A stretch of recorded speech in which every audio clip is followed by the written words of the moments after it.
Friday afternoon, we're here at the AC by Marriott in Glasgow city centre. I'm joined by Saul Davies of James.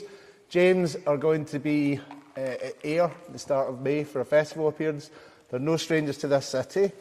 I wanted to start, Saul, by asking you, you've had a long relationship with Glasgow as a city. When you think about Glasgow venues and Glasgow bands, what comes to mind?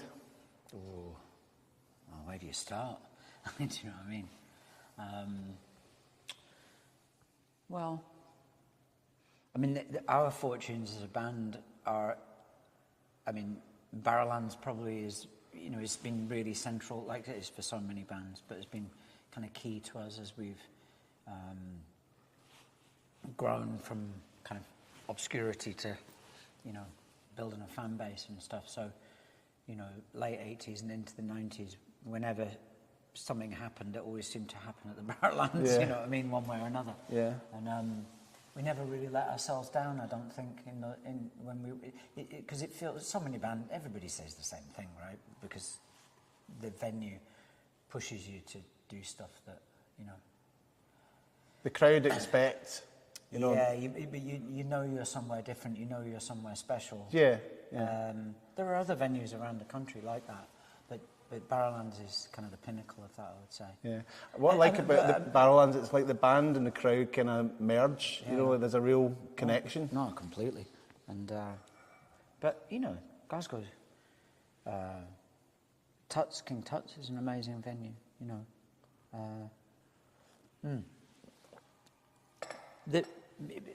You know, Glasgow, without Glasgow in Britain. Obviously, without Glasgow in Scotland, the Scottish music scene would not have been anywhere near what it has become and still is, I don't think. But the same goes for Glasgow's effect on the whole of the UK, really. You know, it's like a beacon, isn't it? You've got Liverpool, Manchester, Glasgow, Sheffield. These are London, maybe, I suppose. I'm talking about guitar music, really, as well, you know. Yeah, and I'm old enough to remember when at the back of newspapers and magazines there used to be adverts for all the gigs that were coming up. And in that period, in the kind of late 1990s, James were up here a lot, and a lot of Liverpool bands were up here, a lot of Manchester bands. There was a great connection between those three cities in terms of places that take their music seriously. Yeah. Well, long may it continue. Despite... you know, the threats that there are to venues, and, you know, it's pretty poor, really. But it's encouraging that kids still want to pick up a guitar and get involved, right? Or do anything, or press buttons, or, you know what I mean? Like, you know, it's football, rock and roll, and sex will always have appeal. Indeed. James, you've got a extraordinary and when you ask me about bands, particular bands, I mean, I really like Walt Disco, right? Right, okay, I think they're amazing. Like as a newer crop of artists. But there's bands. I was thinking the other day, I was showing my daughter Blue Nile. She didn't know Blue Nile. Yeah. And I was like, what a shame! I never saw them play, right? And I never get to see them play. And I was thinking, what a shame, eh? Yeah, it was an extraordinary band. Yeah. Absolutely extraordinary. You know, you couldn't pigeonhole them at all, because you know what I mean. And just like, I mean, the music that has come out of Glasgow is so unbelievably diverse. I suppose it's a reflection of the struggles that people have had in Glasgow. You know, generation after generation after generation. I thought the documentary on, it was BBC, wasn't it, about Simple Minds was a brilliant and really much needed, welcome rather, let's say, reminder of what an amazing band they are as well. I was like, it's actually changed my life a little bit. I saw Simple Minds in 1986 when I went to university in Manchester. I was at the uni there, and I went to see them at Manchester Apollo. And I thought it was one of the most amazing, it was one of the things that made me want to be a musician. I was a musician, right? I started playing violin when I was 8 years old in Kippen, near Stirling. That's where I was living, up in the hills. And somebody turned up in our class one day and said, "Who wants to miss a maths lesson?" And every hand went up. And they went, "Right, the catch is you have to learn to play violin." and everybody's hands came down apart from mine, and I went, I don't know really what that means. I'll have a shot, you know.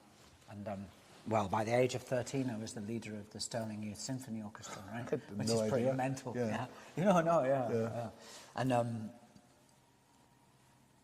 And so I was a musician in that sense, right? It was just a hobby, right? And then in Manchester at uni there, and I saw some amazing things. Like the early '80s was insane to be in Manchester, right? Cypress Tavern and all of that stuff. Yeah. And but I very specifically remember going to that gig and on my own, and they played behind a gauze. Right. It was so fucking cool. I was like, these guys are gods. Like what? Yeah. And Summertime, somewhere in Summertime, I think is in the top 10 of greatest songs ever written, in my opinion. I think it's so deep. It captures so much about what it is to be alive and the disappointment of being alive.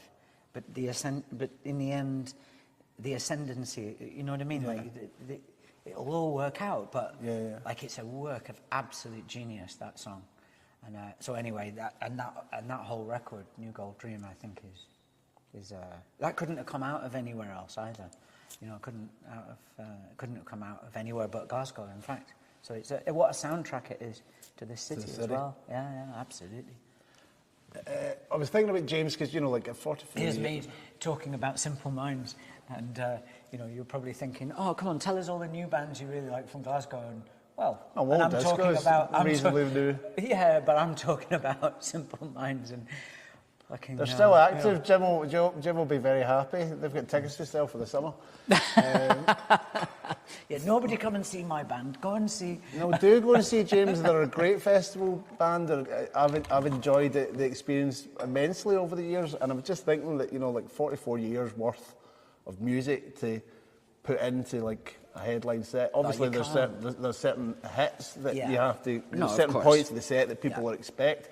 Yeah. Do you guys enjoy maybe peppering in some things that people wouldn't expect, or like breaking out some songs? Yeah, and I don't think our fans as such. That's why they come. That's why they come to see us.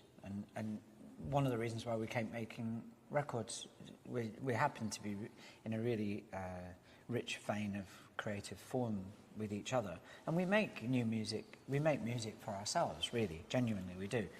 And albums or music gets made and goes out into the world. We're fortunate over the years, ever since Jimmy formed this band in 1981. He has had this guiding. We all have this guiding light, which is, new things are good things. It's good, and because we've been doing it really all the time, we've developed an audience. An audience has developed around us. That's what they want. That's what they come for. They come for new stuff. Of course, in a festival, we have to play those songs that people know, and we must do that because we also want people to celebrate with us. And they're celebrations. Some of those songs are huge celebrations, and we know that. Getting Away With It, Laid, Sit Down. That's what they sometimes. These are massive tunes for people, and so we understand why people book us for festivals. But it's also our obligation to ourselves to challenge people a little bit. Yeah. I mean, that's what we do. I think